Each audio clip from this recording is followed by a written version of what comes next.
आप देख रहे हैं पार्थशर समाचार, सत्य परमो धर्म। बढ़ते हुए कोरोना को काबू करने के लिए चंद्रपुर की पुलिस पूरे एक्शन मोड में नजर आ रही है।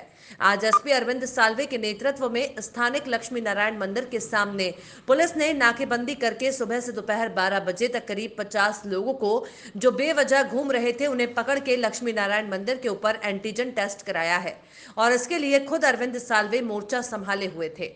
एक तरफ जहां पर पुलिस प्रशासन, जिला प्रशासन, आरोग्य प्रशासन जी जान से मेहनत करके कोरोना को काबू पाने की कोशिश कर रहा है, वहीं पर लोगों का बेवजह घूमना ये मौत को दावत देने के जैसा साबित हो रहा है। पार्थशर समाचार चंद्रपुर की जनता से अपील करता है कि सरकार और प्रशासन के नेतृत्व का पालन करें और बेवजह सड़कों पर घूमना बंद करें। इस बारे में पार्थशर से बातचीत करते हुए अरविंद साल्वे ने बताया कि सर, आपकी तरफ से बार बार कार्रवाई की जा रही है, उसके बावजूद लोगों का घूमना कम नहीं हो रहा और दुकानें में अंदर से काम चल रहा है। सर, इस बारे में क्या बताएंगे आप? जो दुकानें काम कर रही है उसके ऊपर महानगर पालिका पुलिस की तरफ से कार्रवाई की जा रही है। मैं आपके माध्यम से सबको अपील करता हूँ कि लॉकडाउन के जो नियम है ये हमारे लिए बनाए गए हैं। कोरोना का जो प्रकोप हुआ है उसको मैनेज करने के लिए ये सब नियम है, इसका पालन करना चाहिए। और जहाँ तक जो लोग अननेसरली घूम रहे हैं उनके ऊपर हम कार्रवाई कर रहे हैं। मोटर व्हीकल का भी कल हमने ड्राइव लिया था और आज हमने एंटीजन टेस्टिंग का भी ड्राइव रखा हुआ है। Thank you sir. मैक्सिमम आप रोड पर ही जो ये डाल रहे हैं, लेकिन अंदर साइड में जितनी भी दुकानें हैं या आप कृषि उत्पन्न बाजार समिति में जाओ तो बहुत सारे फल विक्रेता है बगैर मास्क के घूम रहे हैं। और मास्क का ड्राइव भी हमारा चालू है, पर इसमें मैं वापस लोगों को अपील करता हूँ ये जो ड्राइव है इसमें जब तक लोग अपने को सहकार्य करेंगे नहीं तब तक ये सफल होगा नहीं, और ये सबके लिए है, सबकी सुरक्षा के लिए। रविवार को कदमवाग बस्ती इलाके में एक दिल दहला देने वाली घटना हुई जब एक बेरोजगार युवक ने काम की कमी के कारण अपनी पत्नी और बच्चे की बेरहमी से हत्या कर दी। इसके बारे में विस्तृत समाचार ये है कि शिंदे परिवार व्यापार करने के लिए सोलापुर से कदम वाकवस्ती में आए थे, लेकिन रोजगार की कमी के कारण घर की स्थिति गंभीर हो गई। साथ ही वर्तमान तालाबंदी के दौरान रोजगार की कमी के कारण वित्तीय कठिनाइयों का सामना कर रहे कदम वाकवस्ती के निवासी हनुमंत दरियापा शिंदे ने अपनी पत्नी प्रज्ञा हनुमंत शिंदे और उनके बेटे शिवातेज हनुमंत शिंदे ने आत्महत्या कर ली। क्षेत्र में हलचल मच गई।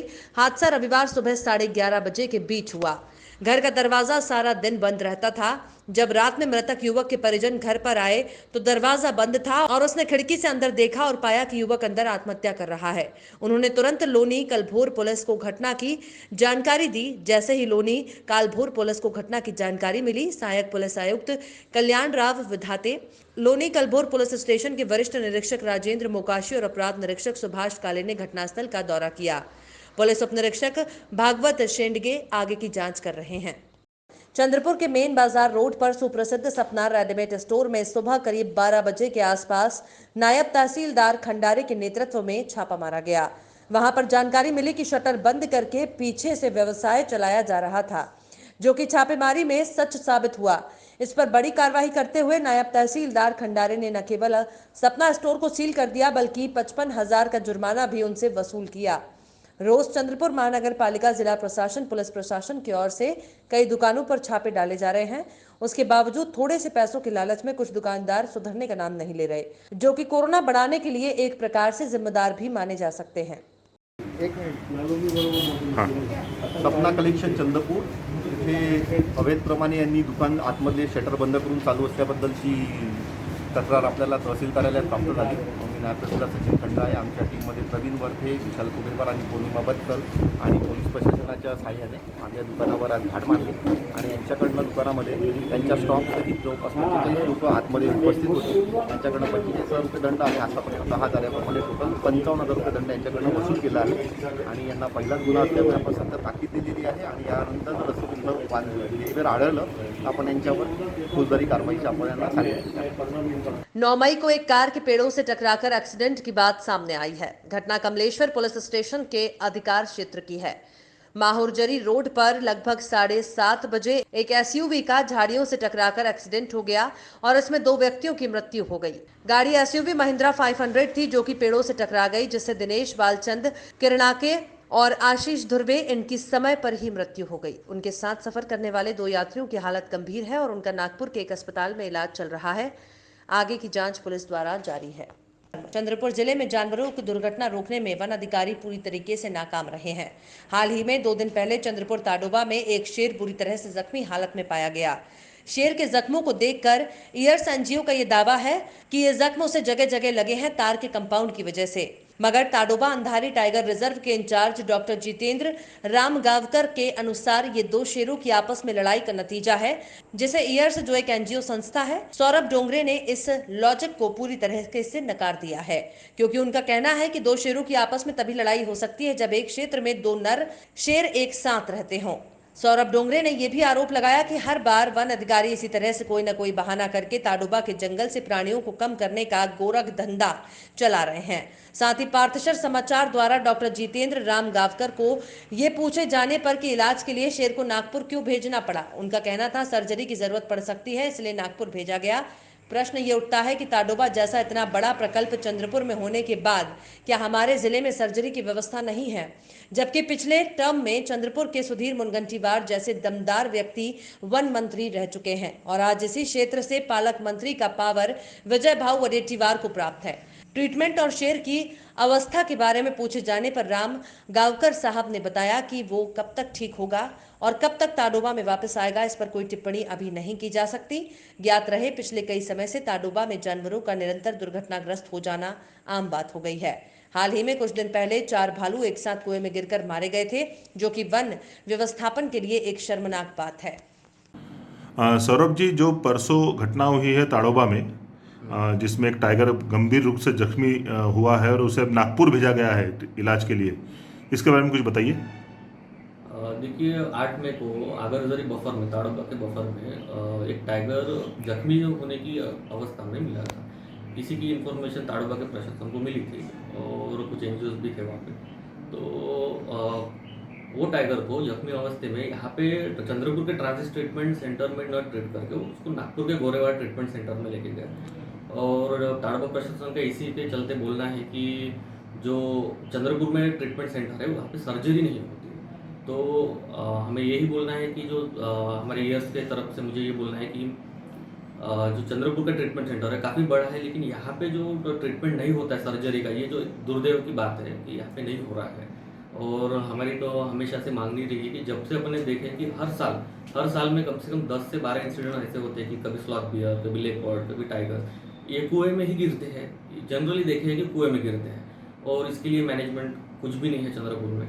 जब गिरते हैं तो उसके 2 दिन 3 दिन के लिए एक फेंसिंग, लकड़ी की फेंसिंग लगा दी जाती है और वो ज़्यादा दिन नहीं टिकते, 10 से 12 दिन टिकते। फिर से वही इंसिडेंट वही कुएं में होता है, जैसे कि 1 महीने पहले हमें मूल क्षेत्र में मिला था एक टाइगर का। मगर इतना बड़ा यहाँ पे इतने बड़े बड़े परिक्षेत्र बने हुए हैं, डिपार्टमेंट बना हुआ है, ताडोबा का है, ब्रह्मपुरी का है, इतने बड़े बड़े ऑफिसर्स है, उसके बावजूद आपका ये कहना है कि यहाँ पे मैनेजमेंट बराबर नहीं है और देखरेख बराबर नहीं हो रही।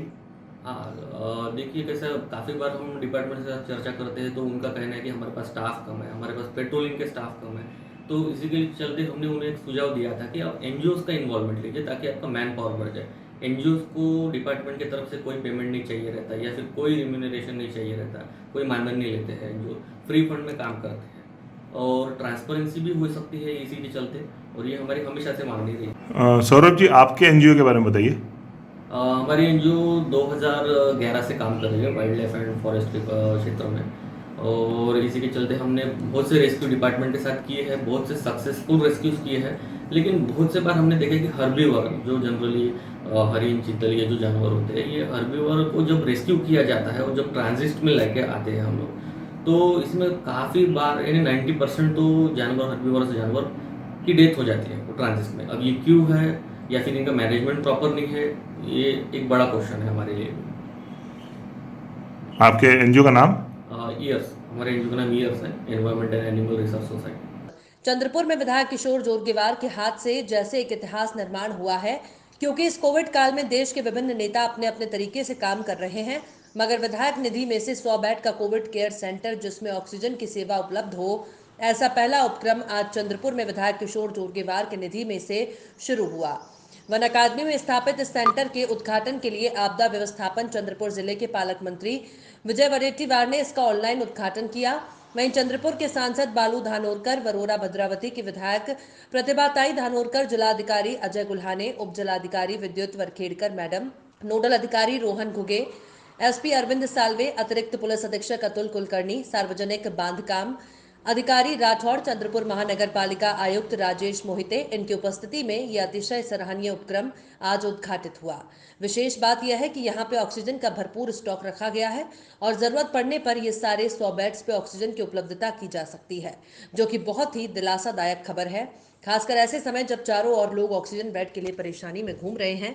इतना ही नहीं, 15 बेड अतिरिक्त जनरल के लिए और बड़ी जल्दी नियोजन अनुसार 35 बेड वेंटिलेटर के यहाँ पर लगने की संभावना है। इस कार्य के लिए विधायक किशोर जोरगेवार की चारों ओर प्रशंसा हो रही है।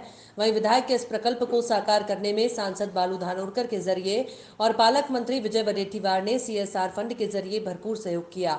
आइए सुनते हैं इस अवसर पर विधायक जोरगेवार और सांसद बालू धानोरकर ने क्या कहा।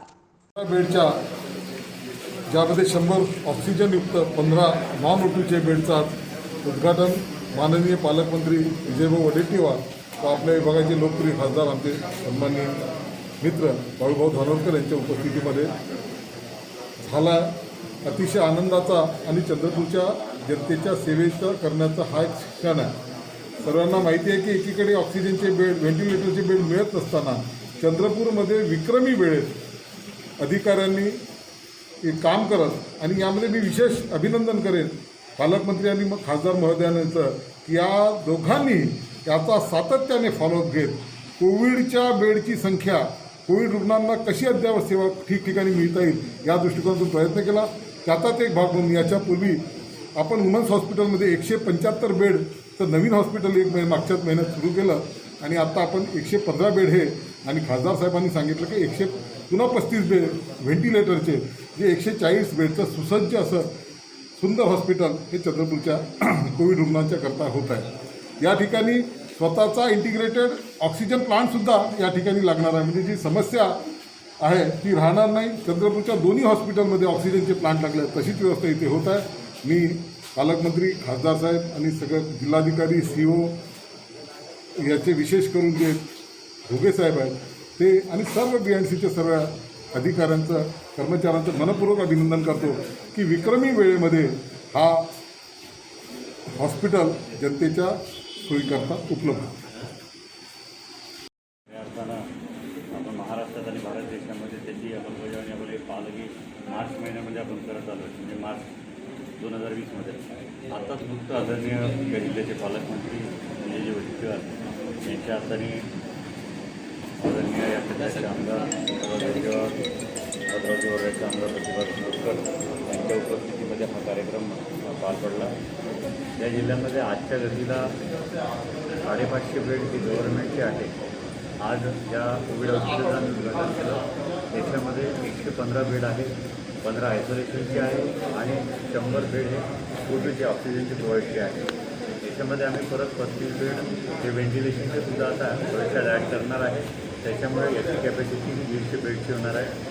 नक्कीच या कोविड हॉस्पिटलमुळे आपल्या चंद्रपूर जिल्ह्यातील नागरिकांना मोठा सहयोग, सहकार्य मिळणार आहे। त्याच्यामुळे कोविड-19मधून त्यांना राहत मिळणार आहे। आदरणीय किशोर जोरगेवार यांच्या निधीतून यावेळेला निधी देण्यात आला, WCLच्या CSRमधून निधी देण्यात आला, ICICI बँकच्या CSRमधून निधी देण्यात आला, काही प्रायव्हेट कॉन्ट्रॅक्टर इतर राज्यातून WCLमध्ये काम करतात त्या लोकांनी सुद्धा चंद्रपूर केला आहे। म्हणजे शासनाच्याच निधीच्या व्यवस्थेवरती हे हॉस्पिटल उभं झालं नाही, तर ह्या सर्वांनी जे मदत केली मोठ्या प्रमाणामध्ये, WCL असो, ICICI असो, सर्वांचे स्वतःचे मेडिसिन्स आणि जे काही इक्विपमेंट यांनी अवेलेबल करून दिले, या सर्व गोष्टींमुळे हे हॉस्पिटल अद्यावत करण्यासाठी फार मोठं योगदान मिळालं। या सर्वांचा मनातून आभारी कमी वेळात महत्त्वाचं म्हणजे तर टेंडर प्रोसेस करा। गव्हर्नमेंटच्या माहिती आपल्याला वेळ गेल्यानंतर बऱ्याचशा गोष्टी होत असतात, परंतु वेळेच्या पूर्वी आणि खास करून कलेक्टर, CO या लोकांचं, SDM या लोकांचं मुख्य योगदान आहे की त्यांनी ताबडतोब या सर्व गोष्टींची अंमलबजावणी करून घेतली आणि किशोरांनी याच्यावरती वारंवार इथे येऊन देखरेखसुद्धा केली, हे सुद्धा आपण मानायला पाहिजे आणि इथे हा उद्घाटनाचा कार्यक्रम पार पडला।